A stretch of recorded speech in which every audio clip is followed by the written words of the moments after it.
Hi, everyone. I'm Katie, and I'm a lead researcher here at Chegg, and I am super excited to introduce everyone on this panel, ways to spice up and improve your methodology and the deliverables. I've been working with these guys for a couple of months and talking to them about all the exciting things that they're doing, and so that's been a great process, culminating to this event, which I'm sure is going to be just a real treat and very exciting. So first of all, let me go ahead and introduce everyone.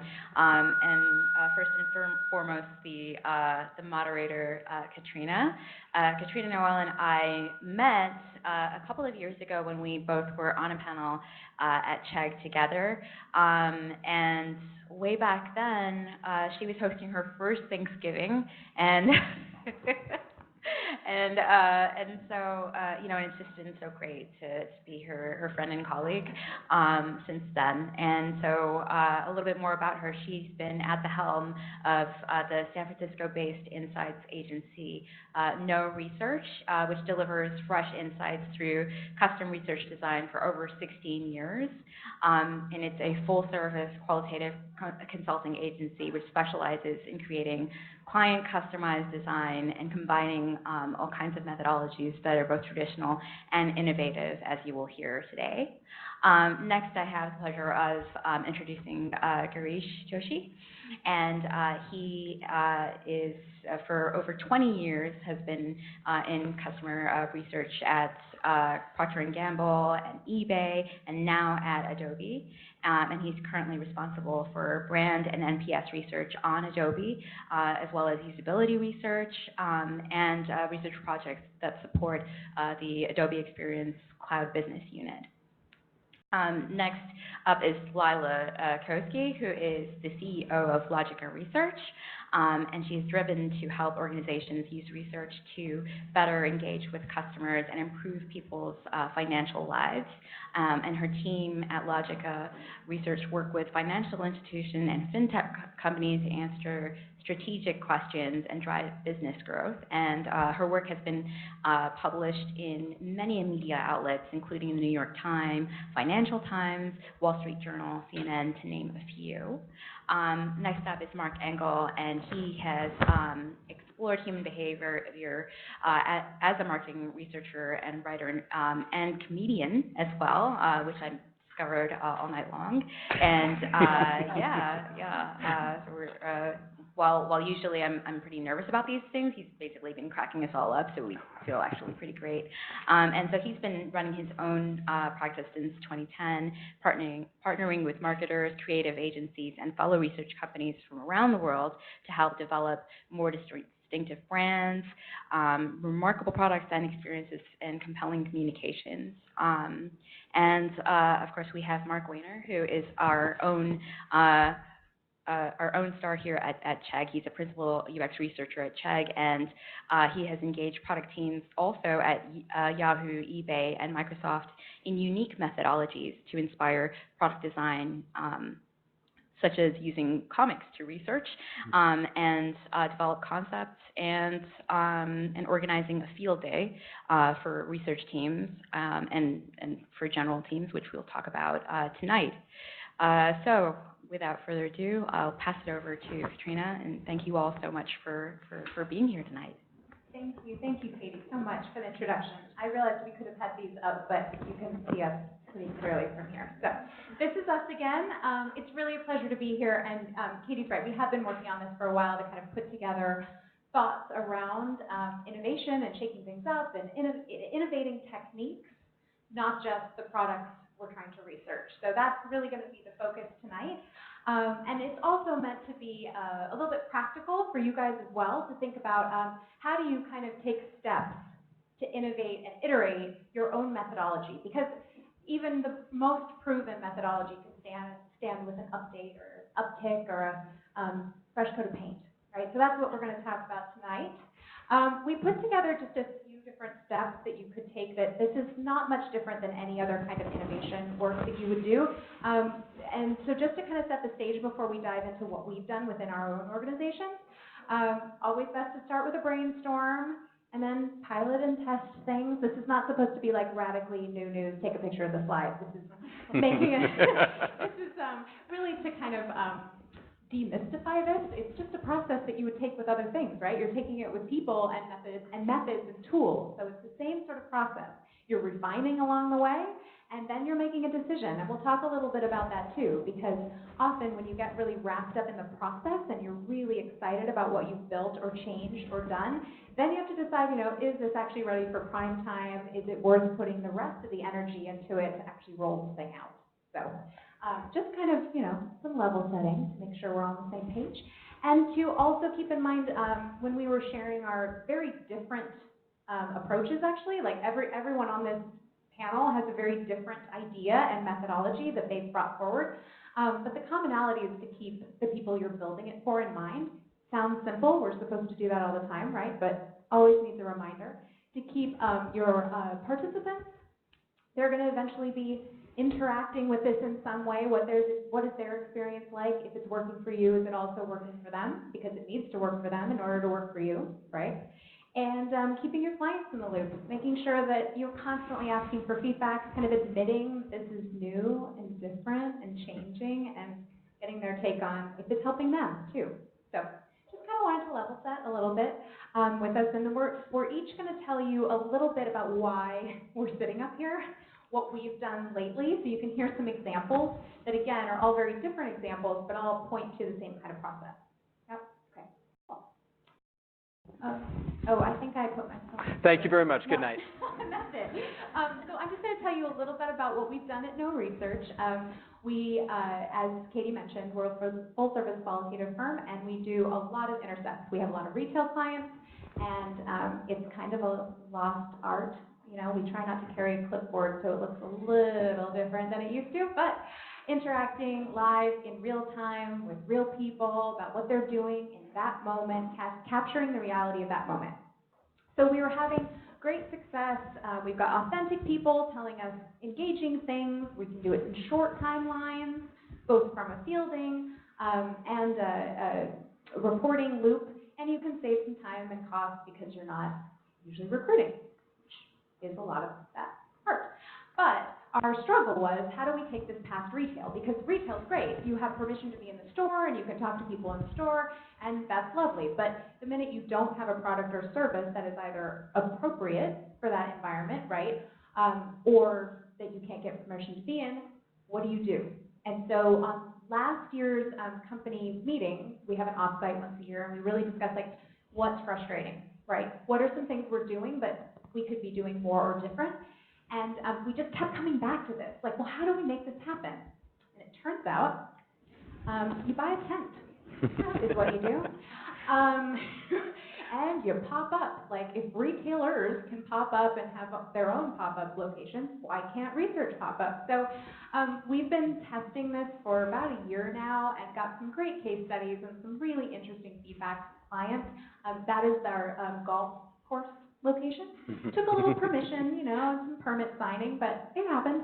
And so we're still able to get that kind of rich, authentic, top-of-mind feedback. But it just, you know, takes a little prep and a little ingenuity and making nice with some county folks every once in a while. But yeah, that's really a little bit about what we did. And I think tonight is less important about, like, how fabulous our innovations are and more about the process that it took.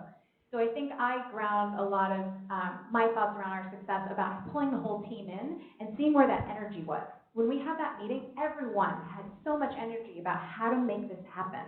And so out of everything that was brought up, that's the one that we really persevered all year because there was so much heart and passion about nailing it. So that's a little bit about me. Are we sitting in order? Are we? Oh, look at that. So far, so good. Sitting in order. So my team does a lot of research, and therefore we produce a lot of PowerPoint. And sometimes that's okay, but sometimes it really isn't, because we use PowerPoints for reporting results from surveys. And when a survey starts to scale, it becomes harder and harder. So for example, one of the survey programs we run is deployed every week to that week's cohort of new subscribers to our Creative Cloud products. And what we used to do with that data was every quarter build a PowerPoint. It takes time and effort to build a PowerPoint, and then once you publish it, the next thing that happens is lots of people ask you questions which you cannot answer with the PowerPoint. So then you have to do a bunch of ad hoc queries, and it's frustrating for everyone. It's frustrating for the people who want to get the precise data that's relevant for them, but they can't from the thing we're producing, so they have to come to us and go through that process. It's frustrating for the researchers because they spend so much time producing the PowerPoint and then responding to the ad hoc queries, they don't get to do any of the more interesting analysis that would add more value, longitudinal analysis, modeling, all that sort of stuff. So clearly this is a pain. And the problem we had was we didn't have a good way of reporting data that we were collecting in volume in a way that would allow flexible analysis. And we realized it was not a problem unique to us. Of course, there's no such thing as a unique problem, right? Every problem has an analog. But the thing we were trying to do has already been solved in the world of business intelligence. Sales data needs to be sliced every which way. Performance data needs to be sliced every which way. And there are tools for that, like Power BI, which was being used in our company. So we figured if all of these other data reporting tasks at scale are done using dashboards, we should probably do the same. And we tried to approach it like creating a data product. So our first minimal viable product was an Excel file that we kind of produced in like 3 weeks. And then we started iterating on that and graduated to Power BI. So that's what it looks like right now. If it looks a little bit squiggly, it's because I had to redact a few things in there, not to give too much away. But this is fully interactive, drop-down menus, filters, anyone can get at it. We update this far faster than we used to with PowerPoint. We don't need PowerPoints. People don't need to talk to us about data queries. They can talk to us about business issues, and everyone is happier. And after doing this for one survey, we started expanding this. So pretty much most of our ongoing survey programs at scale are now delivered through dashboards.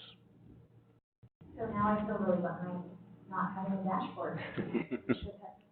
should have followed suit. Dashboards are fun. Yeah. Does that work? Is that on? No? Should I check? Yeah, amazing. All right, can you hear me? So I'm talking about our engagement IQ. So this is a quantitative measure, so kind of shifting gears a little bit. And we developed this measurement system to address a problem that we saw with our clients. We have a lot of clients who are PR people and corporate communicators, and we found that traditional measures, brand tracking measures, which might be great for a lot of things, and corporate reputation measures didn't quite meet their needs of understanding how their messages, how are engaging with the public, how their brand is engaging with the public. So we came up with a scoring system. I don't know if this is on, but we came up with a scoring system that has 4 key components. And we wanted to include, at the time it seemed kind of novel, it probably doesn't so much anymore, but we wanted to include a measure of social media engagement. We wanted to include a measure that was sort of the personification of the brand, as we saw celebrity brands really being developed. And then the PR piece, which is readability, and then likability, which comes out of more sort of corporate reputation research. So these 4 components have these awesome names that we were really pleased with ourselves with developing, which is likability, postability, lunchability, and readability. And so we have a number of questions that measure these things, and we created an index score from -100 to 100. And I use a slide clicker. And so on this slide, you can see some measures of different people and different brands. On the far left, we have Trump. So interesting story here. We included Trump in our study. When we first developed this product, it wasn't really a product yet. We were really just exploring this idea of this measurement system and trying to communicate with our clients about it and see what resonated with them. And so we included different people and different brands, and we included Trump in 2014 before we knew he was running for president. Someone might have known, but we did not know. That's why his number's so high here. And he actually holds the lowest engagement IQ score here in 2014. And regardless of whatever your politics are, in the year running up to the 2016 election, we included Trump and Clinton in our measurement system. And they both landed at about 0 right before the November election. So Trump actually had raised his score 20 points. They were both 0, but where they were different was really interesting. So 3 of the measures in our likability are negative, and 1 is arrogance, 1 is secrecy, and 1 is dishonesty. And it may seem like they're kind of related, but we've done analysis and they actually measure different things. And Trump was really high, negative 70% on arrogance. And Clinton was really high on dishonesty and secrecy. And we actually measured how people were voting and what political party they were affiliated with. But at the end of the day, Trump kind of got away with his arrogance. It wasn't as important to the public as the secrecy and dishonesty. So the measure has kind of evolved, and the way that we use it as a product has evolved. And we, a couple of years ago, pivoted and started using it to measure 14 financial services firms and doing a syndicated study. So we are still evolving it. If we go to the next slide.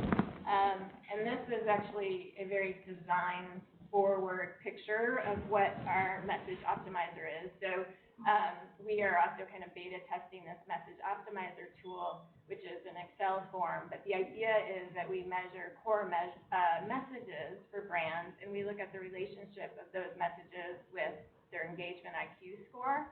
And the tool allows them to say, if we amplify this message, what does it do to engagement?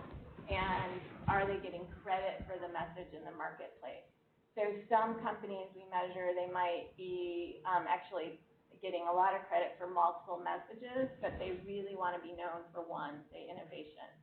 And so it can kind of help be a diagnostic tool to let them see where they might want to put more resources, especially for PR, and get that message out so it's not as noisy in the marketplace.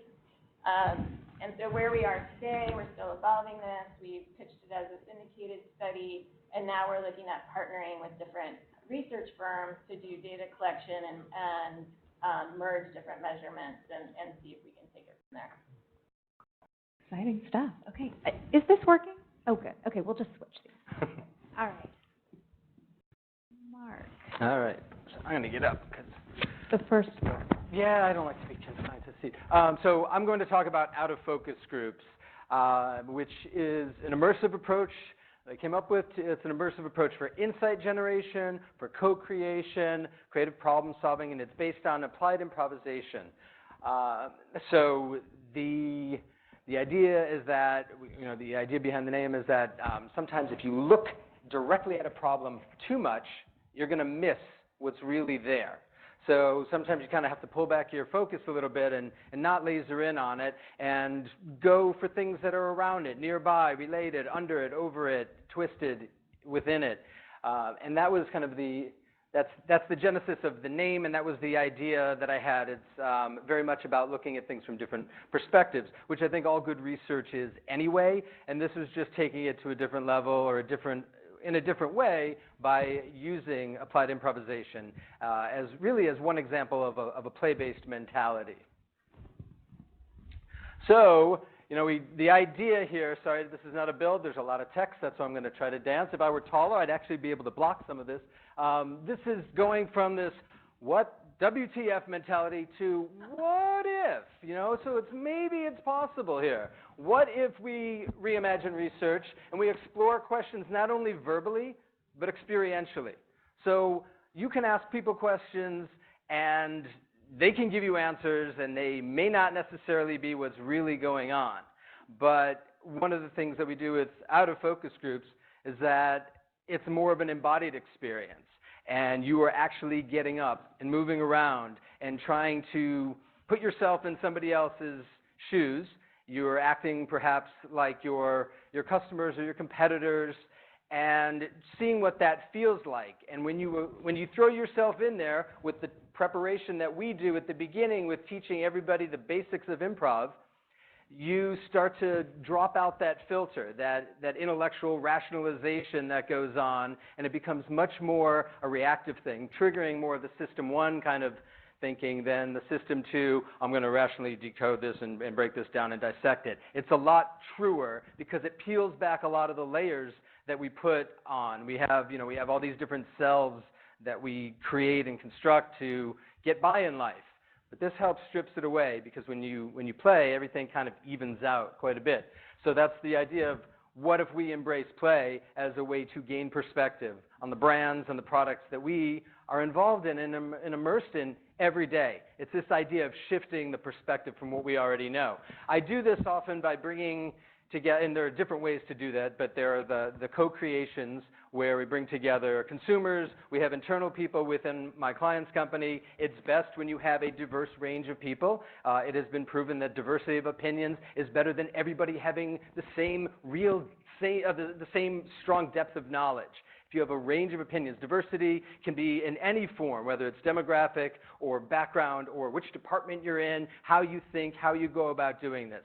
So the very first one that I did, for example, had somebody, this was for a wine company, and we had the CEO, we had the head of European marketing, we had somebody from PR, we had somebody who was a host, a judge on one of the Bravo cooking shows, Just Desserts, I think was what it was called.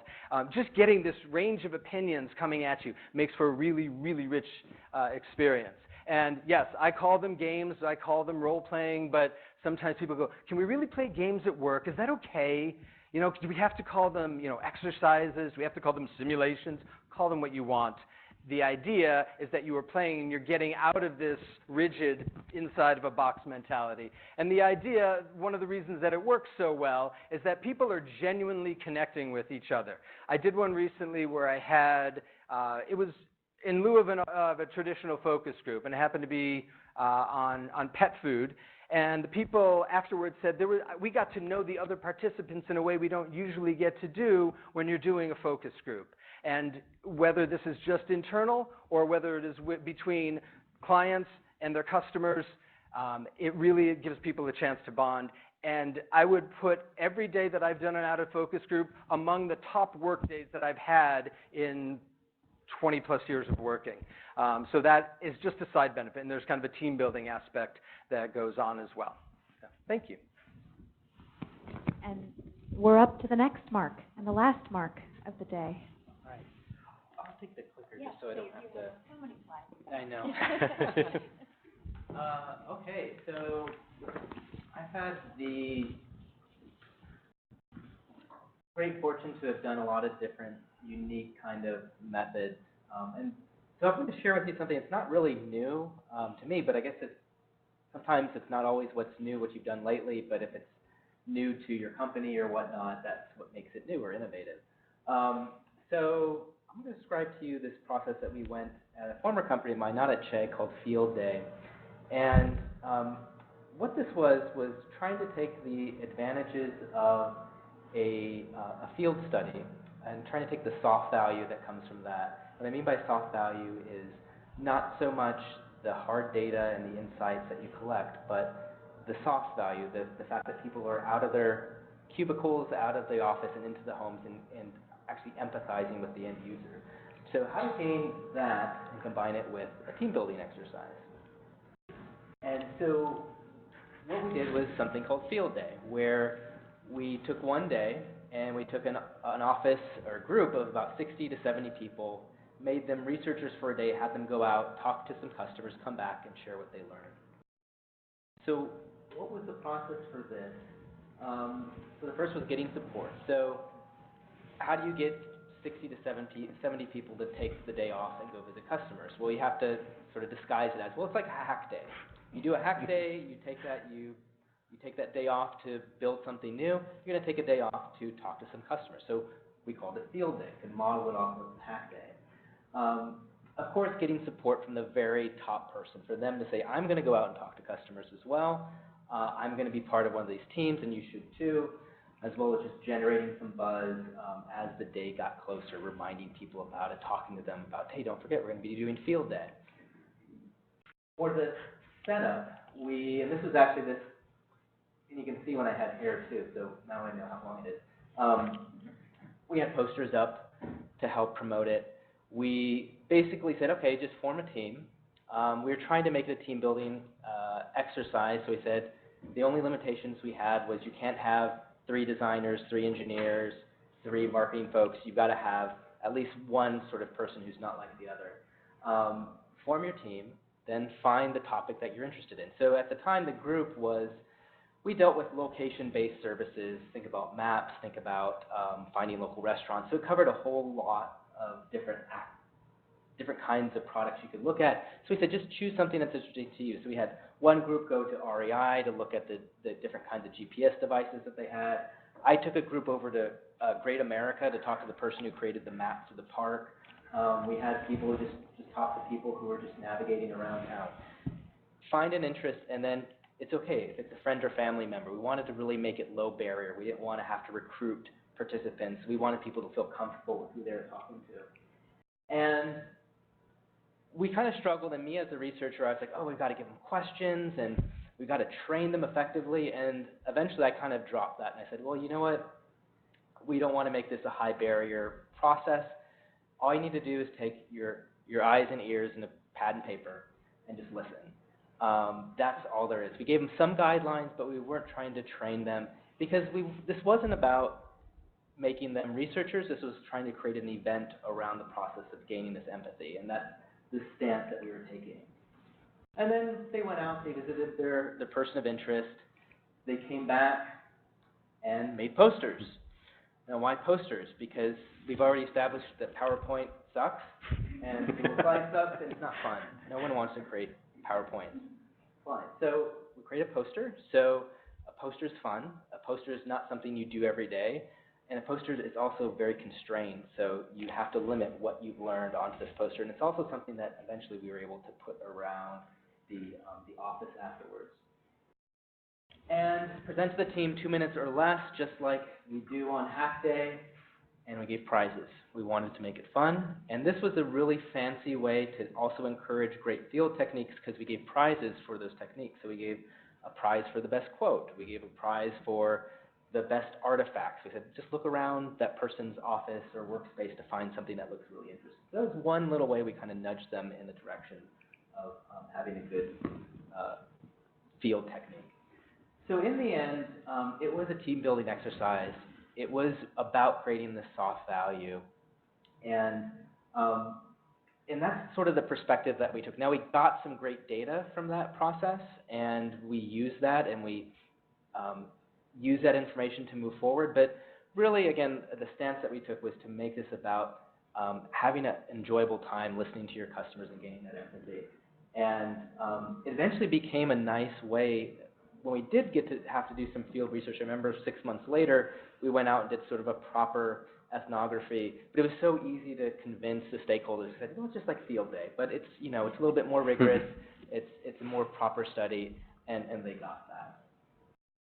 So, yeah, that's what I have to share. I'm going to let you keep the clicker for the Q&A. Well, partially because so we, as a team, kind of came up with what questions that we noticed we were talking about with each other, right? Where the commonalities are, because all of these are so different, but where are those through lines, right? What did we all experience? What did we all have to deal with and achieve throughout the process? So, Marc, if you want to pull up our first question, sorry. So we just talked about topics, right? So we've just got 4 topics. We're going to just kind of bring our discussion to you guys, and then we'll open up the floor to a more kind of formal audience Q&A type of thing. So the one thing we were talking about is where these ideas come from, right? Like how you generate these things. You can't just say, you know, I want something new or shiny, or let's do something different this week. I mean, you can, but it's better if it organically comes from a different source. So who wants to take that one? Marc, do you want to talk about how? Which Marc? CK? Either, I don't know. Tag. Oh, sure, I'll kick it off. So I think a lot of times for me, technology just improves, and the technology improves, and it gives you the opportunity to have something new in your toolbox that you didn't necessarily have before. So, like I remember, I did diary studies over and over again, and then eventually I learned about video diaries, and it just became something that was more accessible. People have cameras everywhere now, and that just became sort of a no-brainer for me to say, well, let me try this out. And I think oftentimes that's another part of it, is just taking the leap to try something new. And I became hooked on it. Wow, this is so much better. People are so much more forthright when they're comments. It's so much easier to understand what they're doing. So a lot of it's just the technology. There's also the problems that come about that just force you to get into that space. So another example where I use that, now that I tried out that diary technique, when I was at eBay, there came this need to understand what people were doing within the stores. And I thought, okay, I could go into the stores, I could do some shop-alongs. I really want to do this at scale. And of course, now there's cameras on the phone, so people were able to actually leave their video diaries while they're out and about. But a lot of it was just me struggling. I think that's important. What's nice thing about being a researcher is that every problem's a little bit new. Even if you've been working in the same space, something's going to be different, and it's going to say, I can kind of do this technique, but this situation's a little bit different, that I've got to think different, and that sort of forces you down that direction as well. Well, also the technology changes, right? So if it's Right. different, then people are doing new things naturally. The video Yeah. thing is interesting because we've started asking for, like when we're screening people, we do video articulation rather than Right. written over the phone. And it's like, well, because that's how people are communicating. Like, Right. it just was sort of a natural progression because we sort of felt behind. We're calling you on the telephone. Nobody wants to talk to us on the telephone anyway, right? You're hanging up on us all the time, but they'll FaceTime for a minute. And we're like, oh, you're real, you're qualified, come on in. You know? Yeah, exactly. The people change. It's right with the Right. technology. With us, like it was amazing here at Chegg when it dawned on me that we were going to get a better chance texting our students about their times of when they come in than necessarily calling them on the phone. Which it seems like a no-brainer, but if you've been doing it over and over again in a certain way, you don't kind of make that leap. Exactly. And then my participants make fun of me for using punctuation marks, which apparently you're not supposed to do in your Yeah. text. Double space after the period.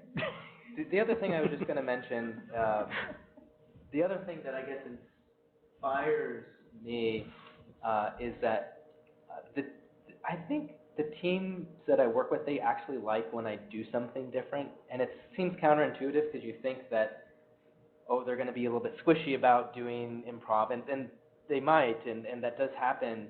But at the same time, like I've learned that they actually get excited about doing something new. And so going back to the video diary, I remember when I was doing it for the first time and I went to go talk to my stakeholders, I had this nice pitch, because I had to get money to do it too. This nice pitch is like, okay, this is how I'm going to pitch doing this, and I had all these points ready about how I was going to convince them that this is the right thing to do. And I remember after the meeting, the stakeholders were like, oh yeah, it sounds like fun, let's do it. Like, they just thought it was a fun thing to do, and they were just like, yeah, that sounds like it'll be a hoot, let's go ahead and do that. I go, okay. So they're usually welcoming to try something new, I think, too. And Lilah, you and I were talking about kind of the inspiration or the reason for moving forward with this product platform innovation Yes. a little bit earlier. Yeah, and you're just making me think of, I was on the client side before I had my own company, and how many times executives were basically just like begging for us to bring them a new methodology. There's kind of extra points you get for doing that, and they didn't want to see the same thing over and over again, so they do want to see fresh ideas. Our idea started where many good ideas start, which was in a taxi in New York City, caught in traffic in a storm. With my colleague and I had just met with a client, and we were saying, you know, our clients really need a way to measure how they're engaging with the public in a way that celebrity brands are doing that today. And so that was kind of the first start of that idea. You started with a celebrity angle. Okay. Very cool. Just so everyone knows, Ellen has the highest engagement IQ so far. Ellen and Amazon, then. Is she? Okay, that's good to know. Yeah. For me, the idea for out of focus groups was born of a midlife crisis. I I decided to leave my previous company where I was for about 7 years and wanted to go out on my own. And one of the reasons I wanted to go out on my own is that I wanted to incorporate more of my comedy background into the work that I was doing as a researcher. And while my previous company certainly valued that, and qualitative researchers are all pretty unique, you bring whatever background to the field that you have, and then that's what hopefully makes you stand out and add something a little bit special to provide to your clients. It was something I really wanted to get to be doing more actively, and I was thinking there's a lot of value to this idea of playing, and I also just like the name Out of Focus Groups. I was like, I like the name, maybe I can build something around this. And I had a client who was very generous in taking a chance. I had never done it before, and I was explaining what my thinking was. I really had no idea whether it was going to work. And she said, it sounds like it could be very promising.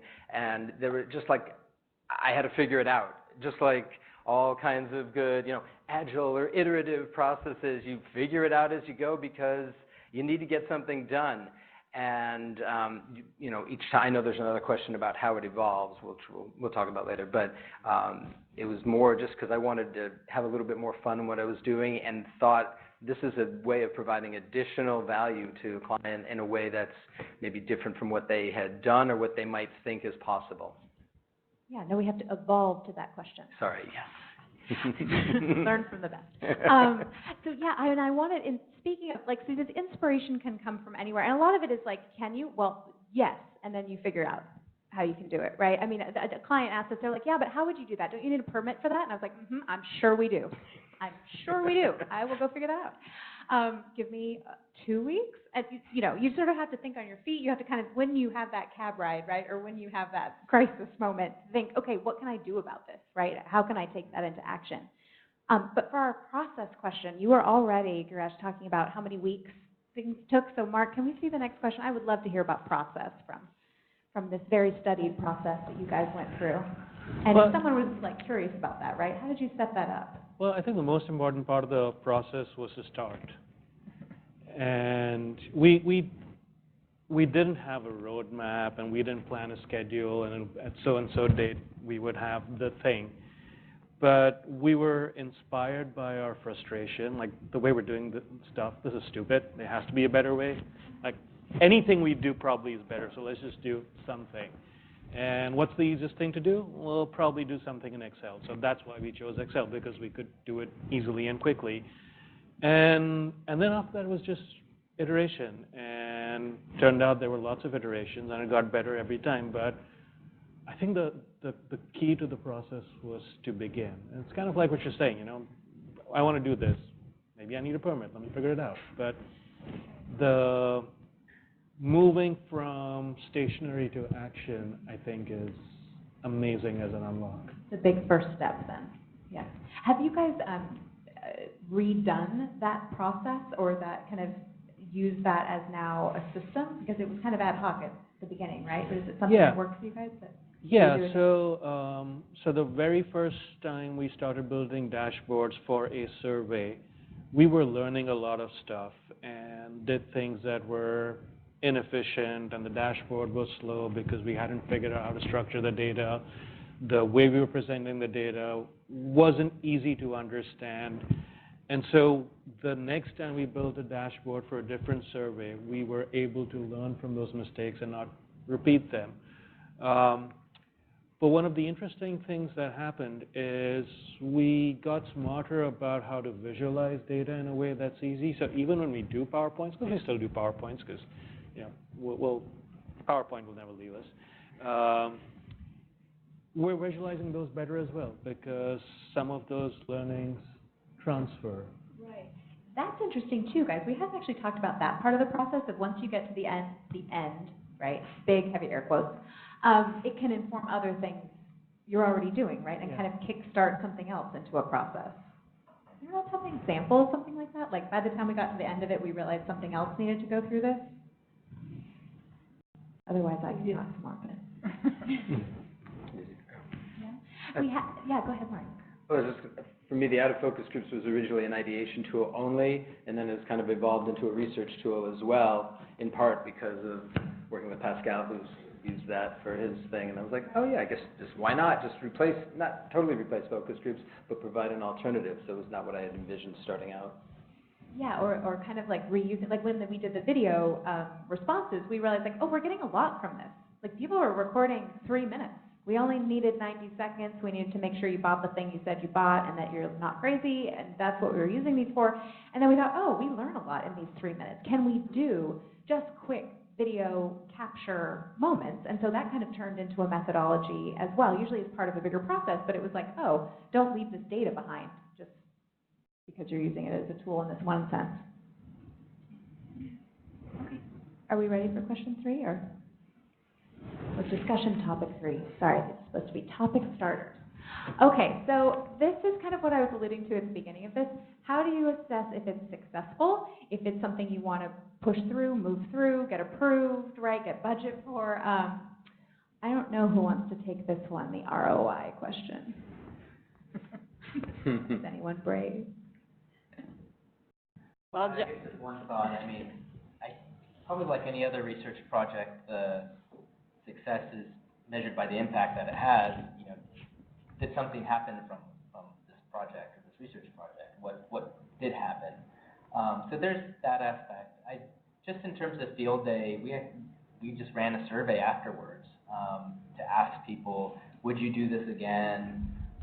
Would you do this again? Did you have fun? Because that was part of what we were trying to do. Did you learn something new? Was also part. And it was all sort of high 90% from the survey. So that's, you know, talking to your stakeholders is not necessarily a bad thing too, to see what they're getting out of it. And that spawned on, you know, you're talking about sort of what it kickstarts something else. That spawned other teams within this company to do something similar as well. So that was another way to sort of judge the success of it. I feel like, you know, what do your stakeholders say, and are you doing it again? So I got a slightly different slant on this, and I kind of like quoting from the West Wing. I reject the premise of your question. I don't think it's about being successful, and trying to figure out if it's successful is an unreasonably scary task. But I think it's very easy to figure out if what you did made things a little bit better or a lot better. And if it made things a lot better, then you probably know that instinctively. And then what you want to figure out and, you know, get data is, okay, if this first attempt already made things a lot better, it can probably go a lot further. And what can I figure out about what the next big improvement could be, because there's something here. And if it made things only a little bit better, then great, you tried it, it wasn't that great, and probably not worth the effort. Try some other innovation. That's a good point, because I also asked, like, when, where, why would you use this? It's not like, is this like go, no go? I think it depends on the product, though, right? If you're doing a big launch and you're like trademarking things, then that's kind of, you need to be more official about that. But for a lot of things, for these iterative, like, what can I learn out of it? Is there a place that fits? Is there a place where that does make something a little bit better? And maybe that's enough, just like filling that one gap, right? Or taking that one thing up a notch is success, maybe. I'm trying to save my premise. But. Lilah, were you going to say? Yeah, our situation is a little different because we are actually trying to productize this method and monetize it. So we're actually at a decision point of whether, you know, it's going to make sense to move forward with it. That can we make money off it as a business, or are we going to table it? We get great reaction from people when we share it, and it's great. But then we face the internal politics of big enterprise companies where it's like, oh, is this going to replace their brand tracker or net promoter score or a reputation study? So we're kind of competing with budgets there, even though everyone's like, ooh, I would really like this. So we're trying to figure out if we can create something that is not directly competitive with those, but would really complement those other measures. I guess success isn't quite the word there. It's like you win. You win. Yeah. Battle of methodology. I think we have one more. Do we have one more topic? I hope.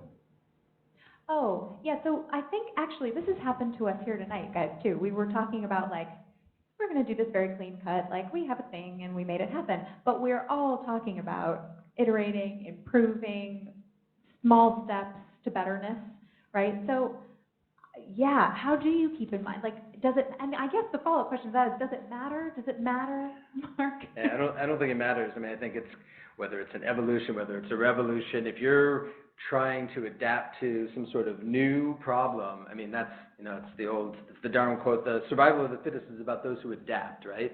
So things are constantly in flux. Are you going to keep doing the same things that maybe they got you where you needed to be before, but do they still work? How do you try things and do things, approach things that are a little bit different this time, and willing to take that chance and willing to say, oh, that didn't work as well as I would have liked. Here's what I would do differently next time. Or, and it may not, you may not see a linear progression. It may work really well one time, and the next time you go, that didn't work so well, and you try to reverse engineer, go, what didn't happen? You talked about the importance of getting that feedback afterwards. I mean, that's invaluable. And it was something that I don't think I did formally when I first started, and then started to build that into the process, and it helps to make sure that it does continue to evolve, that you at least can try to evolve the process. And, you know, with improvisation, you don't know where it's going, but there's this sense that you can keep getting better at it, and that you have this open attitude that things could continue to improve, and you never just fall in love with your baby. I mean, I love my children very much, but, yeah, you know, metaphorically. We can't end on that. Sorry. Yeah, iterating, improving, existing, new. Mark? Yeah, I was gonna, one thought for this, on this was that a lot of the things, even the things that we've talked about, but definitely things that I've done aren't necessarily, it's all iteration, really. There's nothing that's completely new that's really here. Everything is just iterating. So it's not that things are either brand new or not brand new. They're all just different repetitions on sort of the same processes that we have in place. I think what's is different is more of like what's in your mind and what feels new to you, or what's new to your company. Like I said before, you know, you shouldn't discount the fact that if your stakeholders are really excited because it's something that's new to them, that does matter. As long as you agree that it's still a valid thing that you should pursue, the fact that they're excited about that matters. And the fact that you're excited matters as well, because I think it's probably the most dangerous thing that I think for a researcher is being complacent in the methods that you do, or being very comfortable in what you do, or even loving a specific method. And that's a very dangerous thing, to fall in love with a specific method, because then you run around trying to find projects that solve that method. It's the whole, you know, your favorite tool's a hammer, every problem looks like a nail kind of thing. So it's a good frame of mind, even if it's just new to you. If you take one of these things away that's copying what we've done and iterating on that, if it's new to you, you start to get some of that own spark of interest. And it could even be the smallest thing, too, of something that you've been doing over and over again, but have just tried just a little change to it that also brings that spark of freshness and newness for you that just becomes more motivating and makes you feel less stale. Another example I can think of, this is just a small change. So at another process where we were using some comic storyboarding to get some concepts sussed out, and so it was something that I just sort of tried, and then it was new to the company, and then another researcher took the same thing and they tried it. But then she took it and she did something way better than what I did, which was just by accident, because she had laid out all of these storyboards. Well, she didn't lay them out. She didn't have a designer to create the storyboards, and she was the last minute. She's like, well, I'm just going to draw this out on the whiteboard. But she had to show these to the customers, and the big difference was that I was showing it on a table where they were sitting down, and she was showing it on the whiteboard where they were standing up, and she got so much better feedback because they were up and they were engaged and they were standing up, and I was like, oh my God, like this is amazing, this one little change. And all that to say that, you know, we're all just sort of iterating on each other and making it better and finding new ways, and just sort of to listen for that. Yeah, no, a reason that we really stepped up the intercepts is because we were having, we just went through this period for a number of reasons. We were having some duds and some like misrecruits and stuff happening, and I was like, well, just go grab somebody else. They're shopping here, go get them. Like, go talk, you have a gift card, you know. And it worked, and it was great. And we started asking people, would you answer the phone and like show up here at 2:30 on a Wednesday? And they're like, no.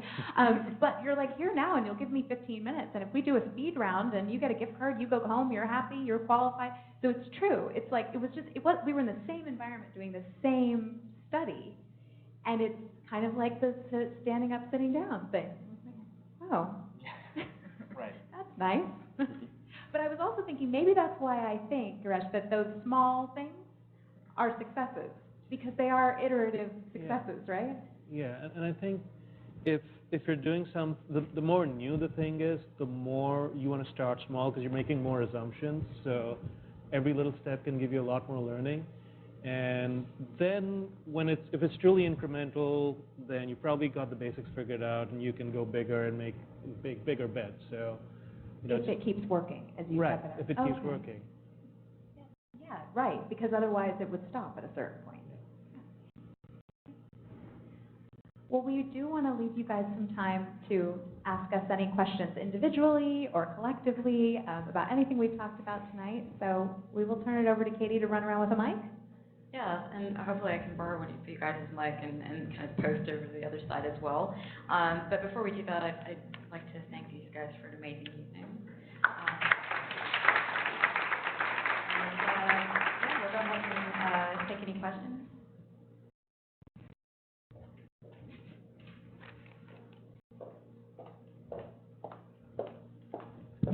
I can start it off just by giving a compliment in terms of the agenda, because everything was very unique in terms of the different examples that were shared.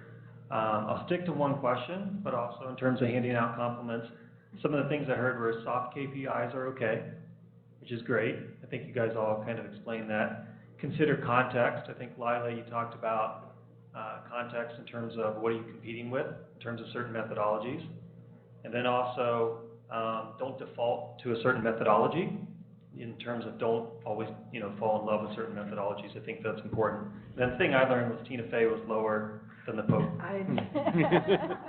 Now, my question, I think, is Gireesh, right? And maybe you spoke to this, with dashboards, just because your clients are so busy, can you speak to just some examples you use to kind of get them to engage, because they're doing so many other things, how to get them active and use the dashboard, if that's the case at Adobe? So getting them to use the dashboards was easy once we demonstrated the dashboards, because what we were trying to do was have a better way of answering the questions they were already asking us, so they could get to the answer quicker. Like, you don't have to send an email and wait for a response. You can get it yourself. And that created time and space, because they were still meeting us, to have conversations about the data instead of conversations to ask for the data. So because we were starting from, there's a problem, we can solve it better, the adoption was actually, I have to say, easier than I thought it would be. Like, we didn't have to do training and selling, we just had to do demos.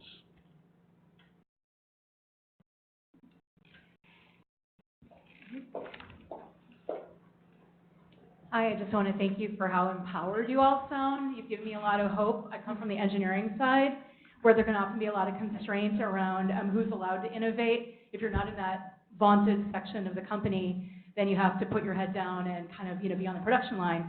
So I was wondering, have you run into this experience where you do feel pushback or constraint around your ability to bring your creative self?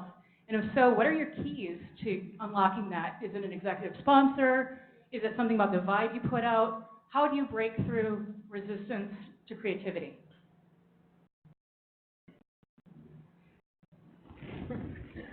As the in-house people think, I will about that, because I think that it's important, because it's like, are you facing an agency block?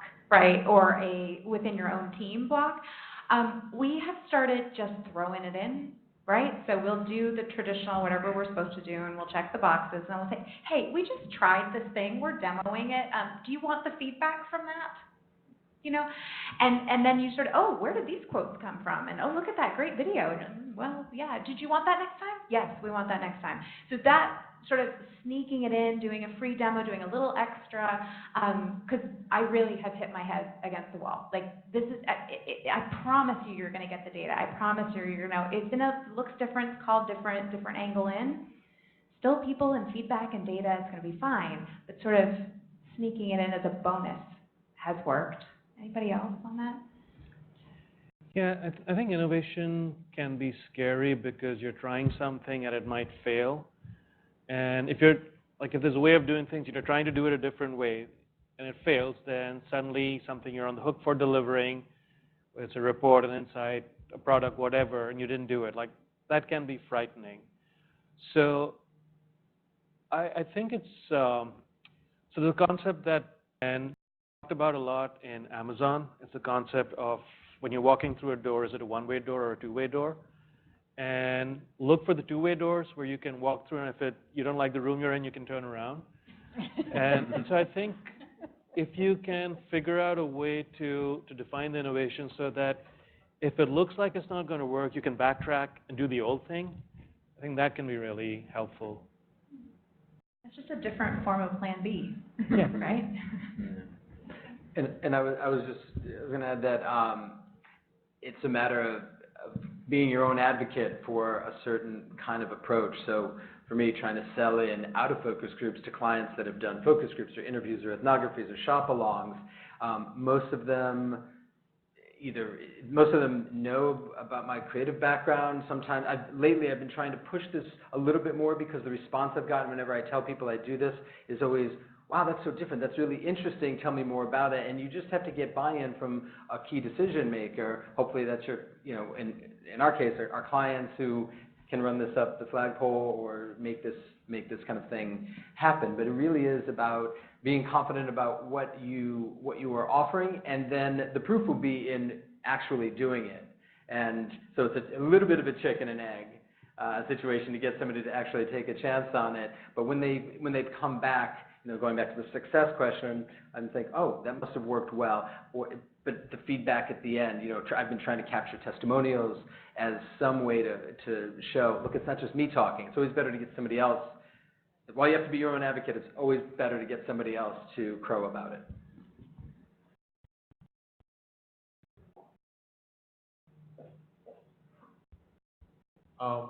First of all, I really enjoyed listening to all of you all. It was very interesting to see the different approaches that you guys have. I think this might be slightly an ironic question of some sort, but sometimes you don't have access to the exact user that's going to be using your product. So is there a way what would be the best way to get data about that user? Or because you can't always build something on assumption. I mean, you probably never should. So just have a question.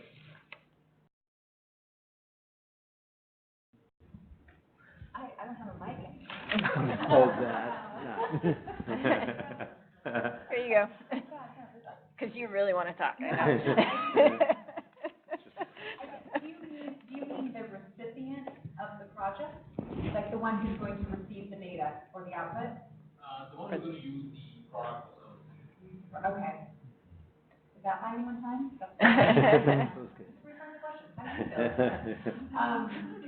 Because I think of recruiting. So when we're designing the research, then we would work with you to identify who that potential user is and qualify them. And that's kind of the most obvious way. If you don't know, in some cases, who your ideal user is, then you just try to get as close as possible, as well as having a diverse range of people so you can find out who your target user would be. I'm sure you guys have more to say. On this one now. Yeah, I guess, so the next best thing is, can you get access to someone else who does know your user? So I've had situations where we needed to learn something about young kids, so we talked to parents and teachers. If that can be an analog in your situation, that might be an approach. Or find out what they liked that they've received before, right? And what about it they liked, not just what they liked, right? Because then you can say, oh, can I use part of that, right? Can I use an attribute of that to know whether they're going to be receptive to mine? Do they seem like someone who is receptive to things like this, right?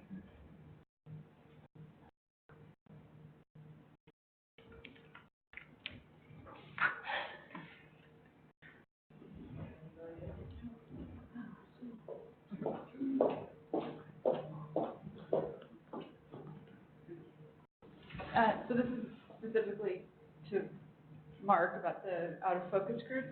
So you showed some quite intriguing photos up there. Yeah. And I don't know in particular, I mean, like how do you end up with two dudes on the floor? Oh, that's a whole other panel. Can you give some examples of what's happening? Sure. So, and those, yeah, no, we'll go with the G-rated version. That one with the two guys on the floor were simulating an they were airplanes. They were kind of overlooking, I don't remember exactly what they were, kind of doing some recon on. There are games that, there is a very specific process that I have kind of figured out along the way, and it does take time. So those, I believe, that picture, I believe, was from an early exercise that may not have been specific to their product, but rather getting people accustomed to playing these games. Improv can sound very scary, and it can feel like, you might think, oh, whose line is it anyway? You got to be super funny. And it's not about that. And it's hard for me, coming from a stand-up perspective, to always remember that. But it's about getting into that mode and learning the rules. There are rules that apply to improv. You need some sort of structure. So it's getting people comfortable with the structure, playing games that have nothing to do with anything that we are there to talk about right away. So that's also part of the out of focus. At the beginning, you're thinking, where's this going? Why are we playing games that don't seem relevant? But it gets people comfortable with each other. And I think that was an example. And the reason I use those images, they're all very high motion. I mean, it's to your point about getting people up, as opposed to just sitting down. You experience things in a whole different way. So the more comfortable that they feel from the start doing something that you might otherwise be self-conscious of. So I think in the upper right corner there were women that were on safari, and they were kind of capturing some photos that they had taken from safari. So you saw elephants and giraffes, and then there was one of a guy hitting another guy over the head with a chair. That actually was from a game in which we played, one of those was the CEO of the company, which was amazing, and a distributor. They played a game where one was their brand and another was their key competitor brand. And it was trying to kind of anthropomorphize how one brand looked upon the other brand. So in some cases, those things really, they come to light, but you have to build on those initial games to get people comfortable with the process. And anytime I've tried to short circuit that, where people say, oh, we just want to do it in 2.5 hours, I'll say, you really can't. It's not really the way to go for that, because you will undermine the value of it. Did that address your question?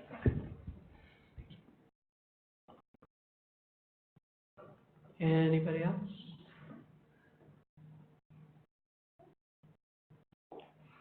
I'm just curious what questions you would have for each other.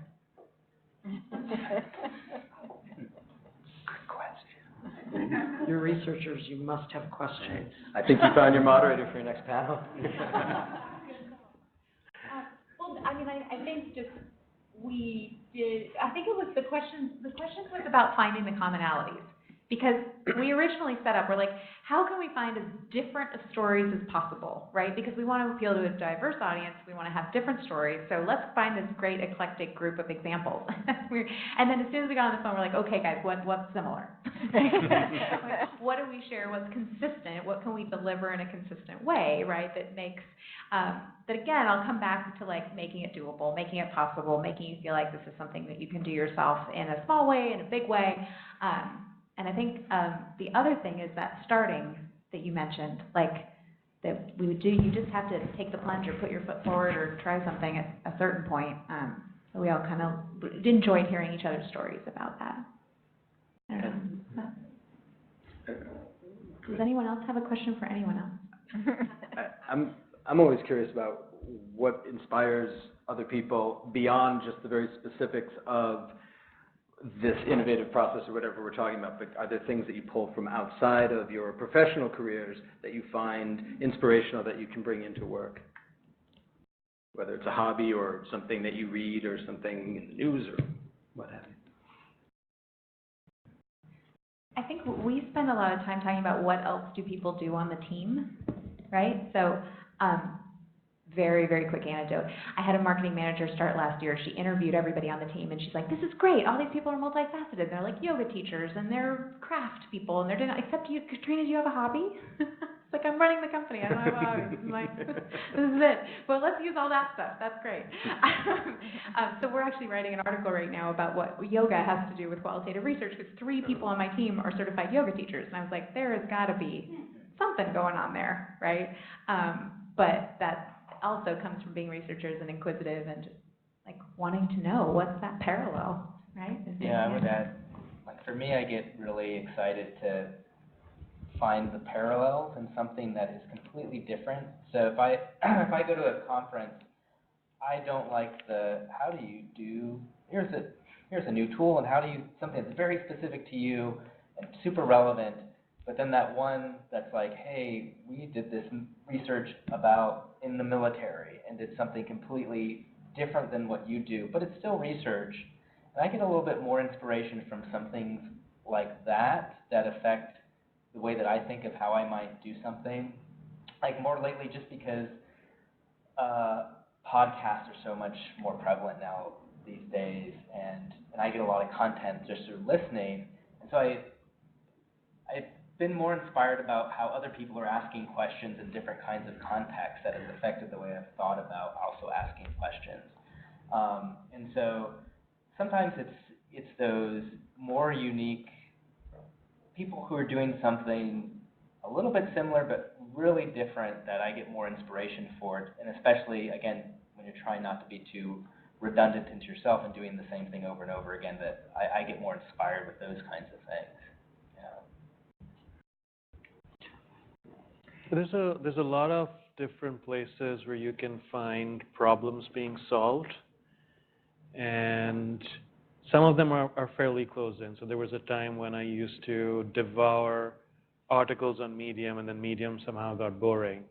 But, you watch a nature documentary, and there are problems being solved. Right. You watch a movie, and if you think about how the movie has been made, there are problems being solved. So you can pretty much look at anything with a, from a different angle and see a problem being solved, and that can be really fascinating. Yeah, when you talk about doing something that, like, Marc's talking about something like, well, I would love to talk to you more about not just what you did with that process, but kind of, I guess, alluded to the question that you asked, like, what else do you do that, in comedy or something like that, and talking about the ways that you solve problems there, because to your point, Gireesh, that, like, it's not that it's super relevant, but you're understanding how somebody solves a problem then makes you start to be more creative, then it feeds into these kinds of things. Well, because you have to attach to something, like the field day example. I mean, you could have called that anything, but you called it something relatable from something else in life, right? That's how we do, like, projective techniques. We do explain things to clients, we explain things to participants, we constantly use metaphor. That may be actually part of the answer to how you talk to the people who are going to receive your information. What else is it like? Is this like getting an Amazon review? Is this like some other experience that is from the rest of our lives? Because we all share that, no matter what we're doing.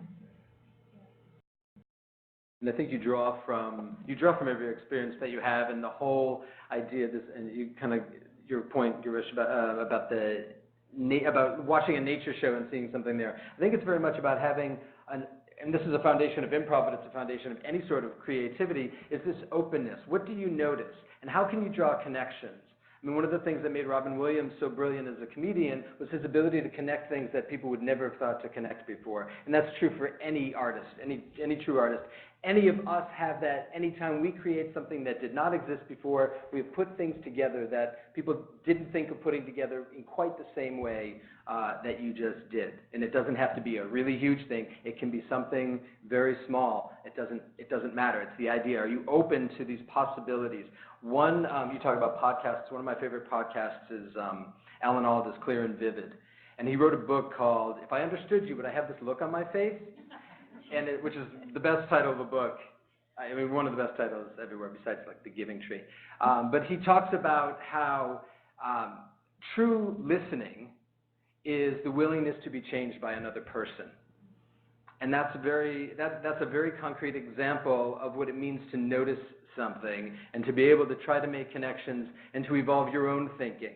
and to see things in a little bit different way, and to step back and say, ooh, I never even considered that. Either I was wrong or I didn't have the full information available.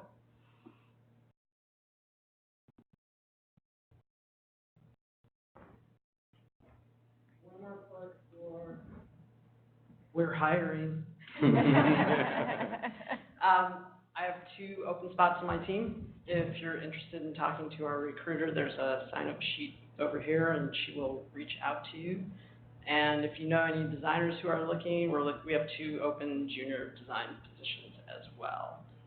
And thank you very much for coming. Thank you again to the panel. Thank you. And we have to be out of here in 10 minutes.